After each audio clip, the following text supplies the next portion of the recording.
Hi friends, welcome to Kavithamil Kitchen. இன்னைக்கு நம்ம பார்க்க போற ரெசிபி வந்து எல்லாருக்கும் ரொம்ப பிடித்தமான மைனஸ் ரெசிபி பார்க்க போறோம். அதுக்கு தேவையான பொருட்கள் டிஸ்கிரிப்ஷன் பாக்ஸ்ல கொடுத்திருக்கேன். செக் பண்ணிக்கோங்க. வாங்க இப்போ எப்படி செய்யறதுன்னு பார்க்கலாம். இன்னைக்கு ஒரு மிக்ஸி ஜார் எடுத்துக்கோங்க. ஒரு ஃப்ரெஷ்ஷான முட்டை எடுத்து உடைச்சு ஊத்திக்கோங்க. ஃப்ரெஷ்ஷான முட்டைனா நம்ம உடைக்கும்போது அந்த மஞ்சக்கரு வந்து உடையாம ஒழுகணும். அந்த மாதிரி முட்டை எடுத்துக்கோங்க. ஃப்ரெஷ்ஷா இருக்க முட்டை எடுத்துக்கோங்க.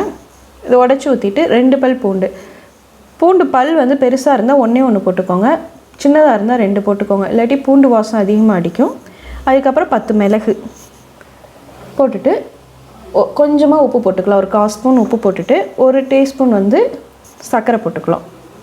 சுகர் ஆட் பண்ணிவிட்டு இது கூட வந்து இன்றைக்கி நான் 100 ml வந்து ரீஃபைண்ட் ஆயில் எடுத்து வச்சுருக்கேன். வாசனை உள்ள எந்த எண்ணெயும் வேண்டாம். கடலெண்ணெய் நல்லெண்ணெய் எதுவுமே ஊற்ற வேண்டாம். வாசனை இல்லாத ரீஃபைண்ட் ஆயில் எடுத்துக்கோங்க. Sunflower oil. நான் அதில் வந்து ஒரு 2 டேபிள் ஸ்பூன் ஊற்றி இந்த மாதிரி பிளெண்ட் பண்ணி எடுத்துக்கிறேன். இந்த மாதிரி வந்துடும். பிளெண்ட் பண்ணும்போது ஸ்லோவாகவே பிளெண்ட் பண்ணுங்கள். ஃபாஸ்ட்டாக பிளெண்ட் பண்ண வேண்டாம். இந்த மாதிரி அரைச்சதுக்கப்புறம் இன்னொரு 1/4 டம்ளர் திருப்பி எண்ணெய் ஊற்றிக்கலாம். ஊற்றிட்டு திருப்பி நம்ம 1, 2 அந்த மாதிரி அந்த இதில் வந்து பிளெண்ட் பண்ணிவிட்டு திருப்பி ஓப்பன் பண்ணிங்கன்னா கொஞ்சம் திக்காக இருக்கும். இது கூட இன்னும் கொஞ்சம் 1/4 டம்ளர் எண்ணெய் ஊற்றிக்கலாம். ஊற்றிட்டு இப்போ ப்ளஸ் இதில் வந்து நம்ம பிளெண்ட் பண்ணிக்கலாம். பிளெண்ட் பண்ணும்போது இந்த மாதிரி பாருங்கள் திக்காயிரும்.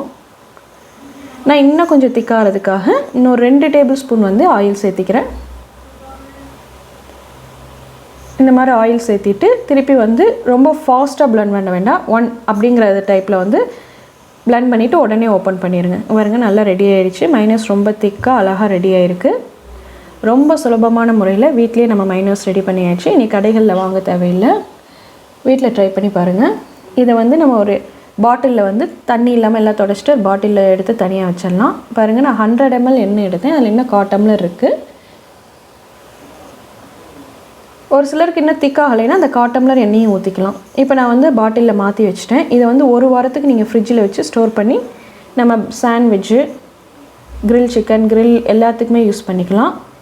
ரொம்ப சுலபமான முறையில் மைனஸ் ரெடி பண்ணிட்டோம். கண்டிப்பாக அதை வீட்டில் ட்ரை பண்ணி பார்த்துட்டு எனக்கு கமெண்ட் பண்ணுங்கள். Thank you friends.